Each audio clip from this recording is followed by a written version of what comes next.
Thank you very much, Mike, and thank you all for being here today. My name is Nicholas, and I am honored to close out the speakers at this amazing conference. So in the next 12 minutes, we are going to learn how to build a business to solve a problem. But a couple disclaimers before we get started. Disclaimer number one, I am not the hero today. Today I am speaking on behalf of some of my greatest friends, and they are the heroes. Disclaimer number two, I know that life is hard. And we were put on this earth to do things together. So every slide after this one, you're going to see my name, my email, and my phone number. If there's anything I can do to help you out on your journey, I hope you would reach out. Disclaimer number three, you have heard countless presentations before.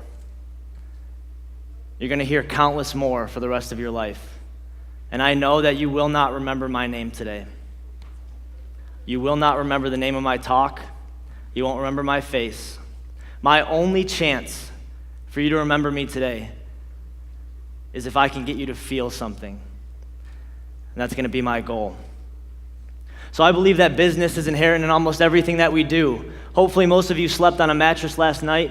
You bought that from a mattress store, which was a business. You woke up this morning, maybe you went to the bathroom and hopefully brushed your teeth with some toothpaste that you bought from the store, which was a business. Maybe you went downstairs and ate some cereal that you bought from the grocery store, which was a business, and so on and so on. Business is so inherent in everything that we do, and I believe that we can use businesses to solve problems. The most recent business that I've created to solve a problem is Fleece and Thank You. So I'm making hospital beds in Brisbane, Australia, and I'm in this room folding sheets, and I look around, and I was so overwhelmed by the intimidation in this room, a cold, white, scary room. And I'm thinking, man, at 24 years old, I'm scared of this room. I can't imagine what it's like for a 4-year-old. And I wanted to do something to change the room for those kids who go in and they're asked to start this battle, and they walk into this room, and they already feel defeated. But more than that, these kids who go through these crazy hard treatments, they often lose their friends, their siblings are confused, and they get super disconnected. So not only did I want to give them a piece of comfort and hope, bright and colorful as a fleece blanket on the bed, but I wanted to find a way to connect them to someone outside the hospital. So every Fleece and Thank You blanket has a special patch on it. And that patch has a code for a video message that is from the blanket maker to that child. That child then has the option to send a thank you message back. So at a time when it is dark, scary, intimidating, and they are disconnected and losing friends, we give them a piece of comfort and hope through a form of a fleece blanket. And you all know you have your favorite blanket, and it comforts you on those tough days. But not only that, we give them a friend, and we give them a connection. So along this journey with Fleece and Thank You, I've learned some incredible lessons. Most of these lessons have been taught to me by some of my greatest friends and my heroes that we're going to speak about today. And I've brought my 10 lessons for you on how to build a business to solve a problem. So if you have a notebook, a notepad, you want to pull out your phone, I promise you these are 10 lessons that are going to help you leave this conference today and take those first steps towards starting a business to solve whatever the problem is for your life. So strap in and here we go. Lesson number one is live the problem. This is my friend Sophie. I met Sophie when she was 4 years old battling neuroblastoma. If you don't know what that is, essentially Sophie had cancer up and down her entire spine. At a time in life when you and I were out making friends, starting school, getting into sports, maybe learning an instrument, Sophie spent her time in and out of the hospital for chemotherapy and radiotherapy. Sophie has had her childhood stolen from her by no fault of her own. And I wanted to create a business that could help kids just like Sophie. And at some point, you're going to have to live the problem that you want to solve. Because I dove into pediatric healthcare, and I started volunteering with all these organizations. And I met incredible kids like Sophie and Sophie's family. I stared face to face with the struggles that they were experiencing, and I knew that I wanted to help change it. Lesson number two is put your head on a swivel. After you've lived the problem and you know in your heart that you want to solve it, please, please, please do your research. Figure out who else in the community is trying to solve this problem and how are they tackling it. Because now we're at a crossroads. And now we're going to find out how bad do you really want to solve this problem. Because if there is someone out there that is doing exactly what you want to do and they are solving the problem to the best of the ability, and you go and start your own thing, You might lessen the overall impact of everyone, and that's not going to solve the problem. So as I was doing my research, I found my friend Linus. Project Linus is probably one of the only organizations that was collecting fleece blankets for sick kids. And after doing more research with Project Linus and the hospitals, I found we still weren't asking some really critical questions. No one was asking the hospitals, how many beds do you have? How many kids do you see in a month, a year? How much storage do you have? So Fleece and Thank You was created to ask those 3 questions, and now we have 21 hospital partnerships where we know exactly how many blankets that hospital needs every month, and our aim is to deliver that exact amount so that not one child enters the door for inpatient treatment and isn't greeted by a colorful fleece blanket and a video message of inspiration from its maker.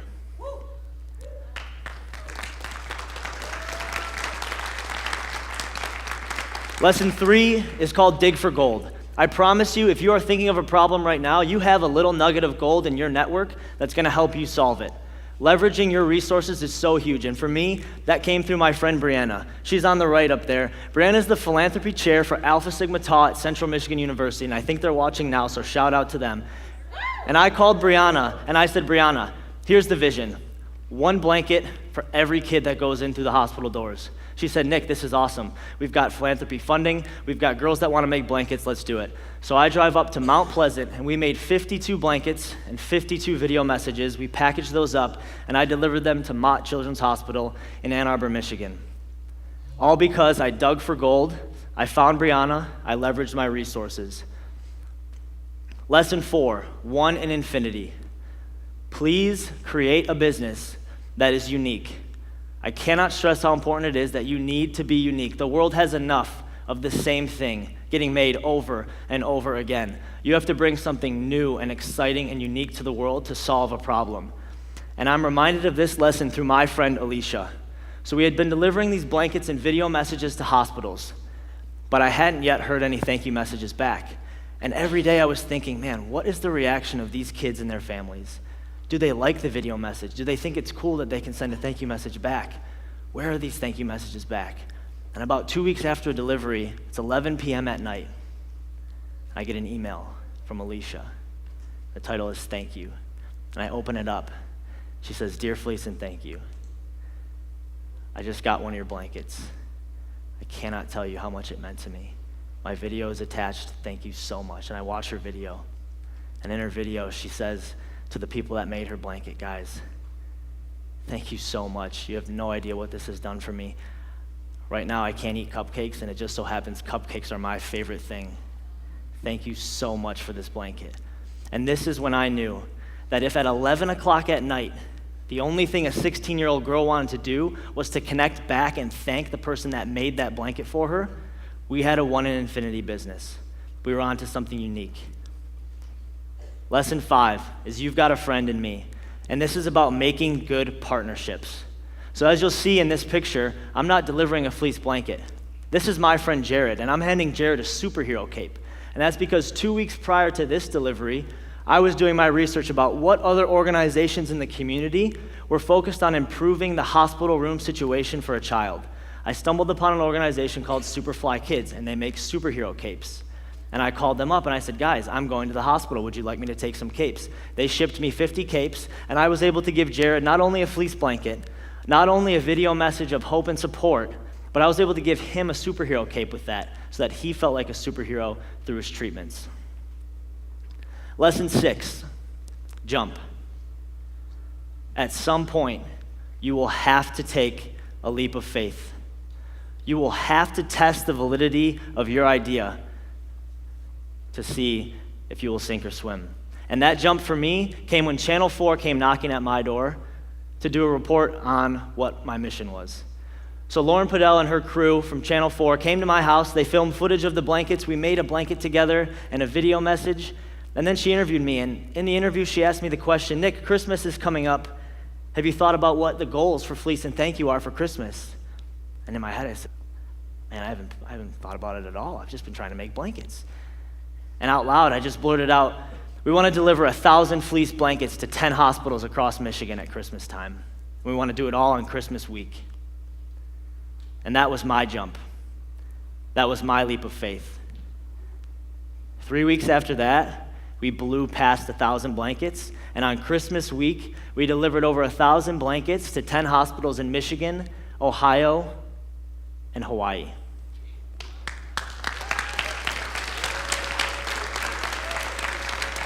Thank you. Lesson 7. Did I just say jump? So I told you to take a leap of faith, but it need not be a reckless leap of faith. It can be an educated leap of faith, because while I didn't have 1,000 blankets with me, I knew that I had people in my network, like my friend Lauren on the right, who just happened to run a cheer camp and know almost every youth cheerleader in the state of Michigan. I knew people like Lauren could help me get to 1,000 blankets. So while it wasn't a reckless leap of faith, it was an educated leap of faith. Lesson 8 is just called whoops.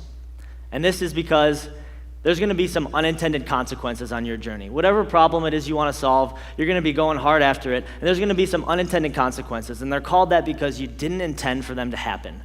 And that for me was about the hygiene and delivery of the blankets. I didn't know that every hospital was going to have their own hygiene standards and treatment for the blankets. I didn't know that the second day when I walked in on delivery with big black garbage bags that I was going to get stopped at the door. Tomorrow, try to walk into a hospital with a big black garbage bag and tell me how far you get. And then you can call me on that number when you get stopped at the front desk, because they want to see what's in the bag. Unintended consequences that I really would have never thought of had I not just gone out and started solving the problem.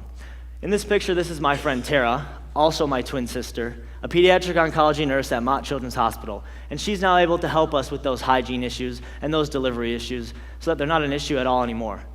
But I say all this to say, when you have your whoops moment, when you have your, I didn't think of that, it's okay. Don't let it deter you from the mission. Keep moving forward. Now it's going to start to get really real. Lesson 9. What's the point? You're going to have people along your journey that are going to question some of your actions. They're going to ask you, what's the point? Why are you doing this? And that, for me, was illustrated through my friend Dane. See, we heard of Dane's story February of this year. Dane was battling osteosarcoma, had beaten it, gone into remission, and relapsed. And now his cancer was terminal. This was going to be Dane's last Valentine's Day.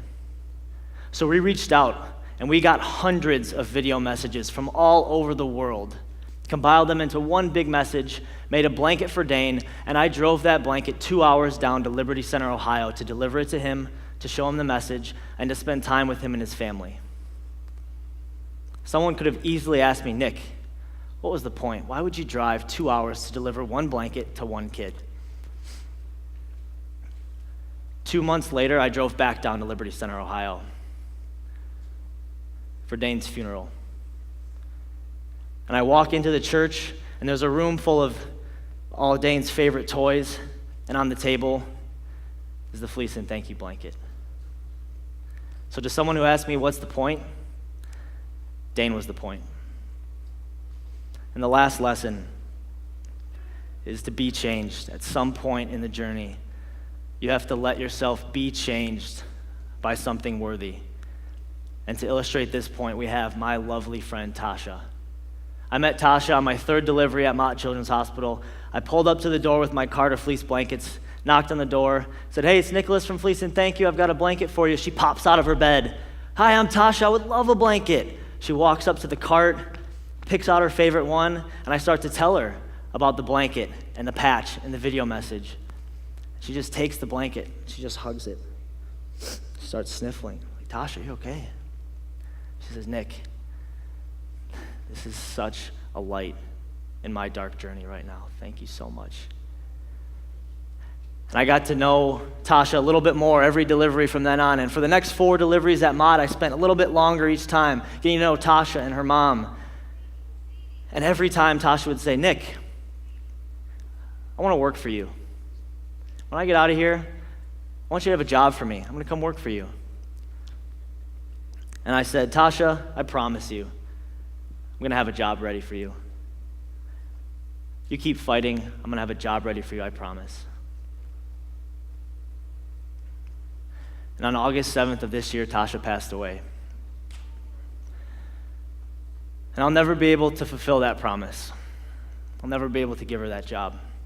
But man, what she's given me is priceless.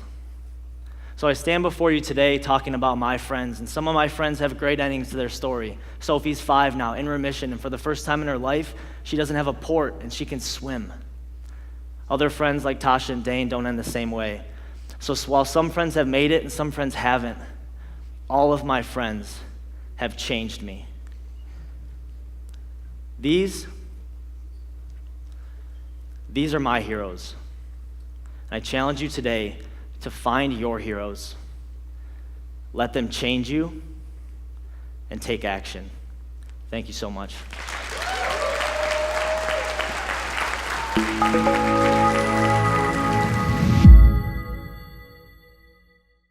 The Hero Roundtables are the global events that ask the question, what is a hero? You've just seen one hero talk. To find more and join the conversation, visit our website or social media.